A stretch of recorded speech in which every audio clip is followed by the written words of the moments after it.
Hello friends, welcome back to my channel Gyan Sankalp. तो friends, आज मैं आपको उदारवाद से रिलेटेड एमसीक्यू, उदारवाद जो हमें पॉलिटिकल थ्योरी में पढ़ना है उससे रिलेटेड एमसीक्यू कराने वाली हूँ, जो आपको किसी भी स्टेट का टीजीटी पीजीटी दे रहे हो उसमें आपको काफ़ी हेल्प करेगा।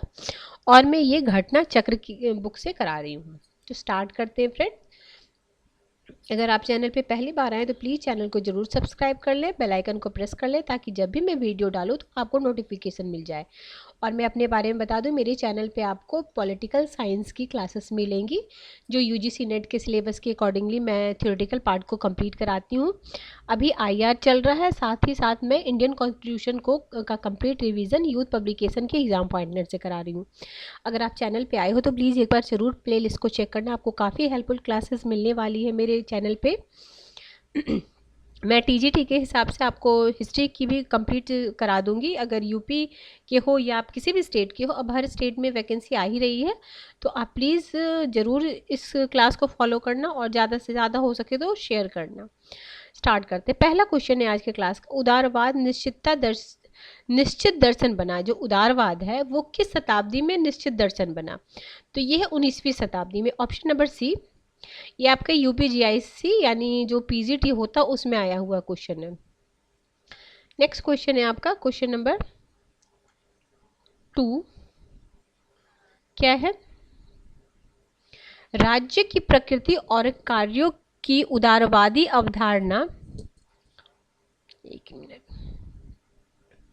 उदारवादी अवधारणा का सर्वोत्तम प्रतिपादन किन की रचनाओं में पाया जाता है? राज्य की प्रकृति और कार्यों की उदारवादी अवधारणा हमें लॉक के विचारों में पाया जाता है। लॉक को बोले जाता है ना प्रथम उदारवादी, ठीक है। लॉक को उदारवाद का जनक भी कहा जाता है। निम्नलिखित में उदारवाद का जनक किसे माना जाता है? तो हमने ऊपर ही पढ़ लिया था, जॉन लॉक को माना जाता है। ये भी यूपीजीआई से यानी कि पीजीटी, यूपी के जो पीजीटी एग्जाम होते हैं उसमें आया हुआ है। और लॉक की बुक, हाँ, और जितने भी जो वेस्टर्न थिंकर हैं जो यूजीसी नेट में दिए गए हमारे, उसका सारा मैंने कंप्लीट करा रखा अपने चैनल पे। आप अगर चैनल पे एक प्लेलिस्ट को चेक करना, उसमें वेस्टर्न पॉलिटिकल थॉट करके प्लेलिस्ट बनी है, उसमें सारे थिंकर को मैंने करा रखा है। तो एक बार आप वो देख लोगे तो उनसे रिलेटेड जितने भी क्वेश्चन हैं लगभग बन जाएंगे। लेकिन कुछ क्वेश्चन तो इसलिए एक्स्ट्रा होते ही हैं जिससे जो हम एमसीक्यू के थ्रू करते हैं। और साथ ही साथ मैंने यूजीसी नेट के भी प्रीवियस ईयर के क्वेश्चंस अपने चैनल पे करा रखे हैं जो आपको काफ़ी हेल्प करेगा, क्योंकि बहुत सारे जो पीजीटी या असिस्टेंट प्रोफेसर के एग्ज़ाम होते हैं ना, उसमें यूजीसी नेट के क्वेश्चन को मतलब बिल्कुल वहीं से उठा के कुछ तो क्वेश्चन ले लिए जाते हैं। तो मेरे चैनल पे आपको काफ़ी सारी एमसीक्यू की सीरीज मिल जाएगी, तो आप देख सकते हो। अगला है इंग्लिश उदारवाद में समष्टिवादी विद्रोह के प्रणेता। तो ये है उपरोक्त में सभी है। कौन है? ग्रीन है, ब्रेंडले, बोसांके हैं, ठीक है। नेक्स्ट क्वेश्चन नंबर 5, निम्नलिखित में कौन सा एक सही वक्तव्य है? पहला है, एक कल्याणकारी राज्य का समाजवादी राज्य होना आवश्यक है। दूसरा है, एक पूंजीवादी राज्य भी एक कल्याणकारी राज्य हो सकता है। सी है, एक समाजवादी राज्य एक उदारवादी राज्य हो सकता है। देखो दोनों अपोजिट ये है, ठीक है। एक उदारवादी राज्य को उत्पादन के साधनों पर नियंत्रण रखता है, तो नहीं, ये समाजवादी नियंत्रण रखता है, ये तो बोलता है इसको फ्री छोड़ दो। तो देखते हैं हम, ये इसका क्या बी आंसर है ना सही वक्त। एक पूंजीवादी राज्य एक कल्याणकारी राज्य हो सकता है, बी हो सकता है। तो option number B is the right answer, ठीक है। और देखो सर्वप्रथम अगर बोले कल्याणकारी राज्य कहाँ हुआ तो ब्रिटेन में। कौन से? वेबरेज रिपोर्ट में 5 महाबुराइयों अज्ञानता। वेबरेज रिपोर्ट भी याद रखना कि कब वो आया था, क्योंकि कभी कभी रिपोर्ट को ना कालक्रम में सजाने को दे दिया जाता है। तो वेबरेज रिपोर्ट कब आया था? 1943 में। 5 महाबुराइयों अज्ञानता, अभाव, नशाखोरी, बीमारी, बेरोजगारी से निपटने के लिए राज्य की भूमिका पर बल दिया गया है। तो यही कल्याणकारी राज्य की स्थापना का माना जाता है, ठीक है। एक पूंजीवादी राज्य भी एक कल्याणकारी राज्य हो सकता है। सर्वप्रथम कल्याणकारी राज्य की अवधारणा ब्रिटेन, यही से मतलब ऐसे क्वेश्चन बन जाए कि सर्वप्रथम कल्याणकारी राज्य की अवधारणा कहाँ पे हुई थी? तो ब्रिटेन में, ठीक है। ऐसा क्वेश्चन भी मैंने देखा है पीवाईक्यू में। नव उदारवाद के प्रवर्तक कौन है? नव उदारवाद, ठीक, उदारवाद नहीं, उदारवाद के प्रवर्तक हमने देख लिया कौन है, लॉक है, तो नव उदारवाद के कौन है, नॉजिक है। ठीक है, नेक्स्ट क्वेश्चन पे अब हमें ये मैच करना है। परंपरागत उदारवाद, उदारवादी आदर्शवाद, हीगलवादी आदर्शवाद, मार्क्सवाद। तो देखो, उत्पीड़न का संस्था तो ये हमें सबको पता है, मार्क्सवाद क्या बोलते हैं, राज्य को उत्पीड़न का संस्था बोलता है। फिर है, तो हमें सबसे पहले डी में फर्स्ट लगाना था, डी में फर्स्ट, तो ऐसे ही पहला और ये सी कट गया, ठीक है, यानी बी या सी में ही होगा। फिर देखते हैं आगे। फिर है परंपरागत उदारवाद, तो आवश्यक बुराई हो जाएगी। फिर है उदारवाद का आदर्श, ये भी होगा ना आंसर, आदर्श, उदारवाद का आदर्श, ठीक है, ये हो जाएगा आवश्यक भलाई। और हीगल हो जाएंगे नैतिक और विधिक की अभिव्यक्ति, और 4, ठीक है, तो इसके हिसाब से हमारा बी आंसर हो जाएगा। नेक्स्ट क्वेश्चन पे चलते हैं हम। नेक्स्ट क्वेश्चन नंबर है हमारा 8। क्या बोल रहा है, निम्नलिखित में कौन नव उदारवाद का प्रमुख तर्क नहीं है? यानी 3 तर्क उदारवाद से होंगे, नव उदारवाद से, और 1 नहीं होगा। तो एक एक करके मैं पढ़ती हूँ, फिर देखना आप। बाजार संसाधनों का सर्वोत्तम इस्तेमाल करता है, ठीक है। दूसरा है, वरण के परास को मजबूत करने के लिए सक्षम कार्य संसाधन व्यक्तियों और समूहों को प्रदान किए जाने चाहिए। ये नव उदारवाद की बात कर रहे हैं, तो उसमें कौन सा नहीं है? एक योजनाबद्ध अर्थव्यवस्था अकुशल और अपव्ययी होते, एक योजनाबद्ध अर्थव्यवस्था अकुशल अपव्ययी होता है। डी है, निजी क्षेत्र में प्रभुत्व वाली किसी अर्थव्यवस्था का उत्पादन और प्रयोग में ज्ञान और प्रौद्योगिकी का विनियोजन अव्यवहारित और अपेक्षाकृत अधिक प्रभावित होता है। तो इसका है कौन सा सही नहीं है, तो ये ऑप्शन नंबर बी है। देखो, नव उदारवाद राज्य के कार्य क्षेत्र को फिर से समेटता है, इसी को रोलिंग बैक द स्टेट बोलते हैं, ठीक है। जैसे उदारवाद मुक्त करता है, तो ये फिर कार्य को समेटता है राज्य में, ठीक है, के लिए मुक्त बाजारवाद और मुक्त बाजार समाज का समर्थन करता है। आगे है, समकालीन विश्व में नव उदारवाद की प्रेरणा से 3 नीतियों को अपनाया जा रहा है। कौन कौन सा? उदारीकरण, निजीकरण और भूमंडलीकरण, ठीक है, उदारीकरण, निजीकरण और भूमंडलीकरण। आगे है, नव उदारवाद एक बार फिर से अहस्तक्षेप की नीति, लेसेस फेयर का समर्थन करता है तथा बाजारोन्मुखी अर्थव्यवस्था की बात करता है। यह संसाधनों को बाजार के हवाले करने पर का पक्षधर, न कि व्यक्तियों के समूहों को, ठीक है। ठीक है, नेक्स्ट क्वेश्चन पे चलते हैं। राजनीतिक क्षेत्र में उदारवाद द्वारा निवेदन किया गया है, तो राजनीतिक क्षेत्र में उदारवाद द्वारा क्या निवेदन किया गया है?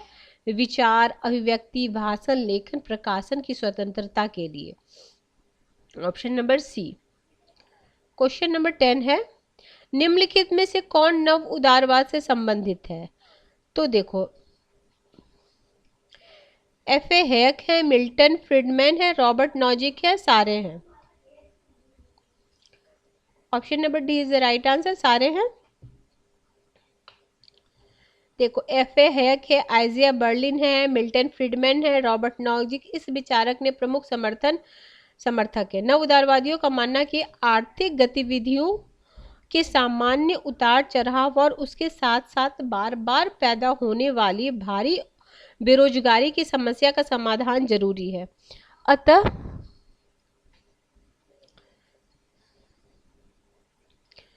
ठीक है, जरूरी है। अतः उदारवाद पैदा होना बेरोजगारी समस्या अतः बुढ़ापे, बीमारी, दुर्घटना के लिए न्यूनतम सामाजिक सुरक्षा की व्यवस्था की जानी चाहिए, ठीक है, कल्याणकारी राज्य की बात हो रही है। फिर नेक्स्ट है आपका अनियंत्रित बाजार आधारित पूंजीवाद का परिणाम होगा कार्यकुशलता, उत्पादन वृद्धि तथा व्यापक संपन्नता। यह विश्वास किसके साथ जुड़ा है? क्या है? एक बार मैं फिर से बोलती हूँ, देखो, अनियंत्रित बाजार आधारित पूंजीवाद का परिणाम होगा कार्यकुशलता, उत्पादन वृद्धि तथा व्यापक संपन्नता। तो यह नव उदारवाद के साथ, ठीक।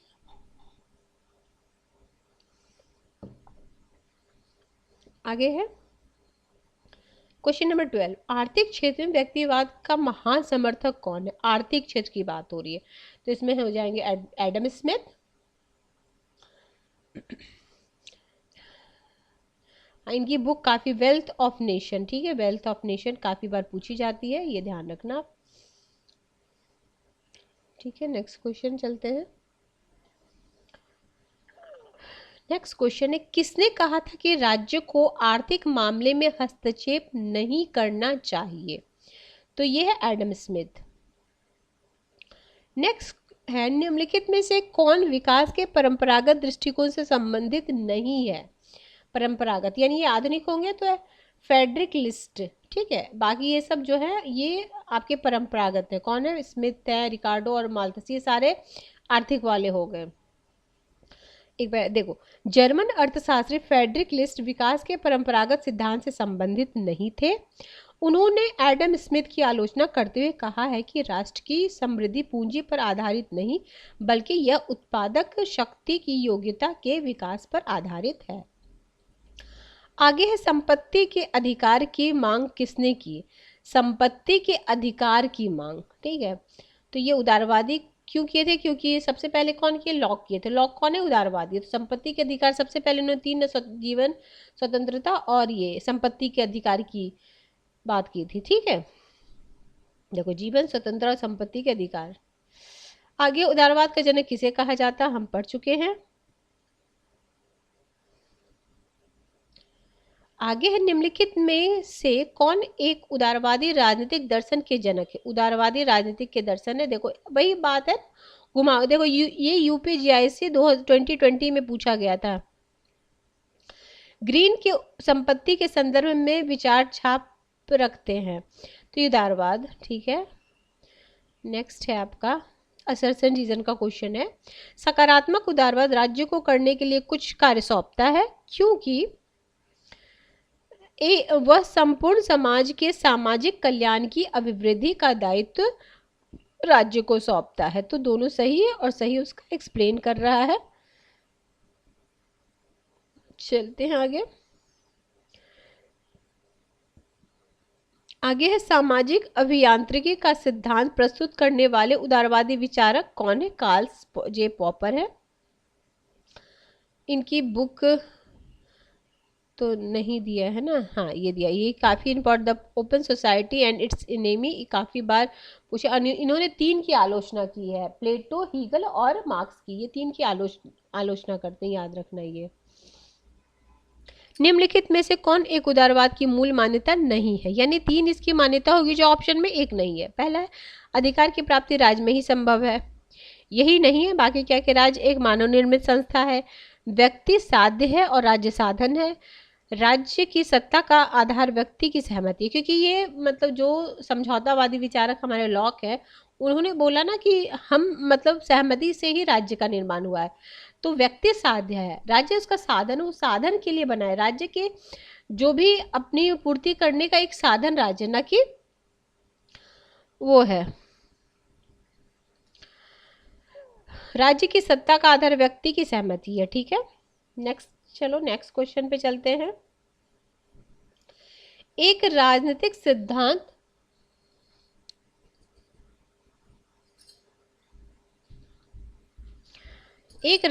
सिद्धांत के रूप में उदारवाद दो पृथक तत्वों का मिश्रण है, जिसमें एक लोकतंत्र है, दूसरा व्यक्तिवाद है। यह कथन किसका है? काफी इंपॉर्टेंट है, मैक्स वर्ग का है।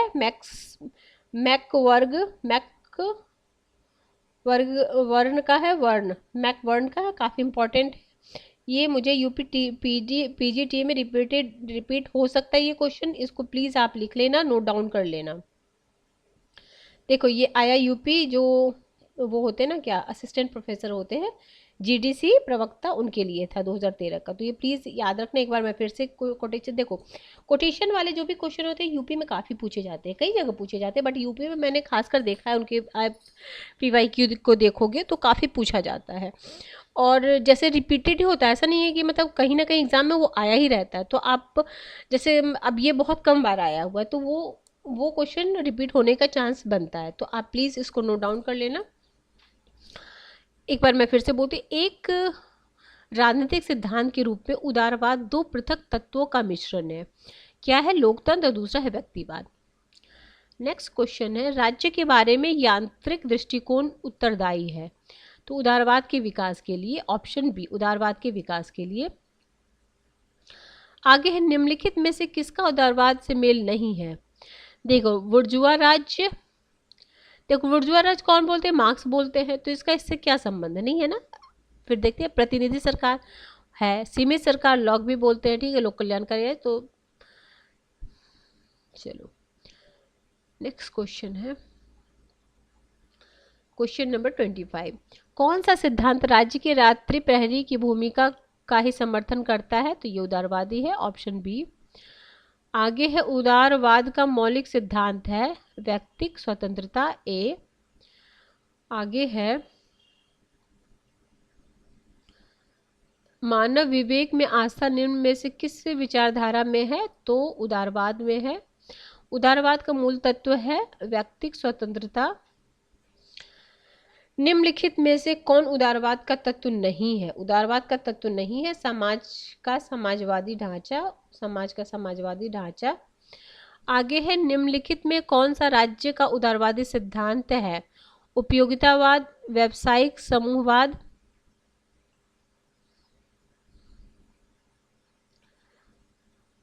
श्रेणी समाजवाद, फांसीवाद। तो ये हो जाएगा option number A.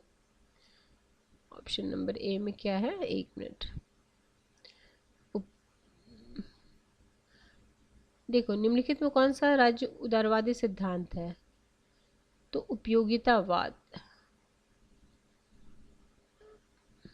Option number A था, ठीक है। आगे है, सकारात्मक उदारवाद राज्य को कुछ कार्य सौंपता है, ठीक है, सकारात्मक उदारवाद राज्य को कुछ कार्य सौंपता है, वह संपूर्ण समाज का सामाजिक कल्याण राज्य को सौंपता है। तो दोनों सही है, बट सही एक्सप्लेन नहीं है, और तो ऑप्शन नंबर बी हो जाएगा। टीजीटी में आया हुआ है 1999 में। सकारात्मक उदारवाद निकटस्थ है, तो जो सकारात्मक उदारवाद है वो लोकतांत्रिक समाजवाद के निकट है। व्यक्ति के स्वहित की सर्वोत्तम रक्षा होती है, तो यह है उदारवाद में। नेक्स्ट क्वेश्चन है, उदारवाद किसका हित चाहता है? तो धनवानों का हित चाहता है। निम्नलिखित में से कौन सही सुमेलित है? उदारवाद मिश्रण है, लोकतंत्र व्यक्तिवाद का उदारवाद मिश्रण, साम्यवाद और व्यक्तिवाद का उदारवाद में समाजवाद, और तो ऊपर सबसे पहला ही ऑप्शन हो जाएगा, ऑप्शन नंबर ए, उदारवाद, ठीक है। अगला है, इनमें से कौन आधुनिक उदारवादी राज्य की कौन सी विशेषता नहीं है? तो देखो आधुनिक उदारवाद यानी नव उदारवाद की कौन सी है? स्वतंत्र एवं निष्पक्ष चुनाव, कौन सा नहीं है पूछा? जनता के मूल अधिकार, ठीक है, बिल्कुल। एक से अधिक राजनीतिक राज्य द्वारा आर्थिक नियोजन, तो ये वाला नहीं है, बाकी सारा है। आगे है आपका क्वेश्चन नंबर, देखो आधुनिक उदारवाद की विशेषता क्या क्या, ये देख लो। व्यक्तिक अस्तित्व को पहचानना, व्यक्तिक तार्किकता में विश्वास, स्वतंत्रता को प्रमुखता, राज्य साधन तथा व्यक्ति साध्य, संवैधानिक एवं सीमित सरकार, लोकतंत्र को समर्थन, सेकुलरिज्म में विश्वास, बहुवादी समाज। आधुनिक उदारवाद का लक्ष्य, तो समाज के सभी वर्गों के हितों की रक्षा, ऑप्शन डी। आधुनिक उदारवाद पारंपरिक उदारवाद से भिन्न है क्योंकि यह विश्व को सभी प्रकार के अत्याचारों एवं शोषण से मुक्त रखना चाहता है, ऑप्शन डी। आगे है, कथन कारण का क्वेश्चन है, उदारवाद राज्य के कार्य क्षेत्र को सीमित करना चाहता है, उदारवाद व्यक्तिगत स्वतंत्रता पर बल देता है। तो यह है आपका, दोनों सही है और सही उसको एक्सप्लेन कर रहा है। नेक्स्ट क्वेश्चन है आपका, इंग्लैंड में लॉर्ड वेबरिज प्रतिवेदन जिस राज्य की अवधारणा को प्रकट करता है वो कौन सा है? हमने पढ़ चुके ऊपर भी, कल्याणकारी राज्य की। और कब आया था? 1943 में आया था ना। अगला कल्याणकारी सिद्धांत विश्वास करता है राज्य एक माध्यम है, ठीक है, ऑप्शन सी। निम्नलिखित में से कौन निम्नलिखित में से यह जानता है कि आधुनिक उदारवाद प्रजातांत्रिक राज्य एक औद्योगिक राज्य बन गया है? तो ये बोलते थे गैलब्रेथ। ठीक है, ऑप्शन ए। नेक्स्ट है आपका किस राजनीतिक शास्त्री ने सामाजिक गतिशीलता, सामाजिक विभेदीकरण, आर्थिक परिवर्तन एवं राजनीतिक परिवर्तन को आधुनिकीकरण की विशेषता माना है? तो ये है SN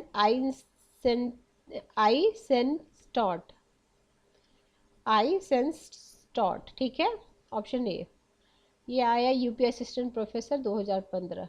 देखो एक बार फिर से मैं क्वेश्चन बोली, किस राजनीतिक शास्त्री ने सामाजिक गतिशीलता, सामाजिक विभेदीकरण, आर्थिक परिवर्तन और राजनीतिक परिवर्तन को आधुनिकीकरण की विशेषता माना है? ठीक है, तो इन देखो, सामाजिक गतिशीलता, सामाजिक विभेदन, आर्थिक परिवर्तन, राजनीतिक परिवर्तन और हस्तक्षेप की नीति किसकी विशेषता है? तो नकारात्मक उदारवाद का। नेक्स्ट क्वेश्चन है, ये कर चुके हैं 45, लोक कल्याणकारी राज्य आवश्यक रूप से, तो उदारवाद और समाजवाद। किसने कहा कल्याणकारी राज्य वह राज्य है जो अपने नागरिकों के लिए व्यापक समाज सेवा की व्यवस्था करता है? तो TW केंट, ऑप्शन डी। निम्नलिखित में से कौन कल्याणकारी राज्य का समर्थक था? तो ये था Jawaharlal Nehru, option C. Jawaharlal Nehru, option C. आगे है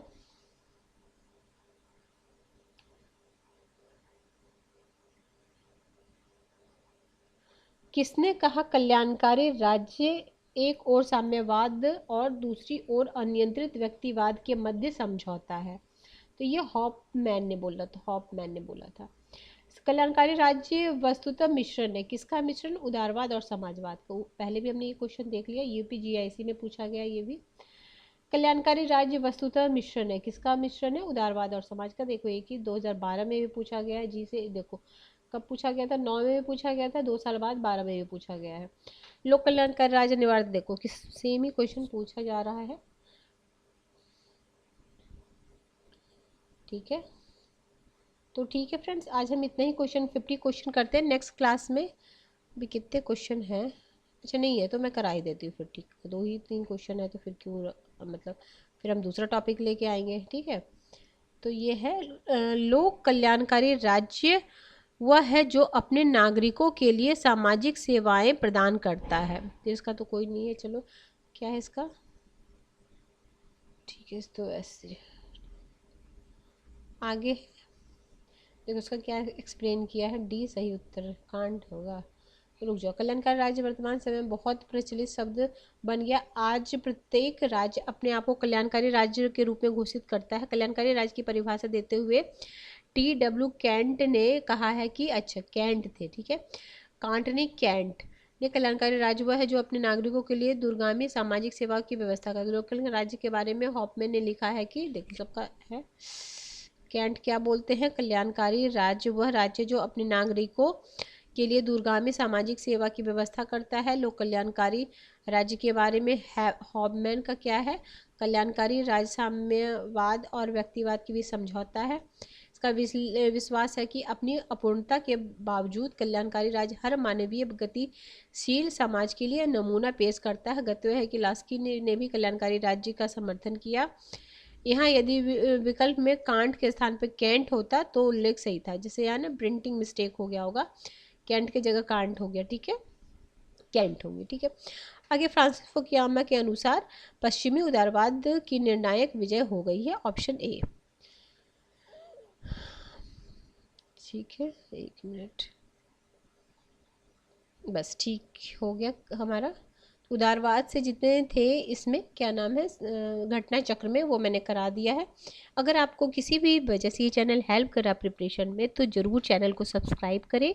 ज़्यादा से ज़्यादा अपने फ्रेंड्स, फैमिली, जो भी तैयारी करने वाले स्टूडेंट होंगे आपके नियर एंड डियर, तो ज़रूर उन तक मेरी वीडियो को पहुंचाइएगा, क्योंकि वीडियो मेरी मतलब मेरे चैनल अभी नया है, तो जितने ज़्यादा से ज़्यादा लोग मेरे से जुड़ेंगे तो मुझे मोटिवेशन मिलेगा फ्रेंड।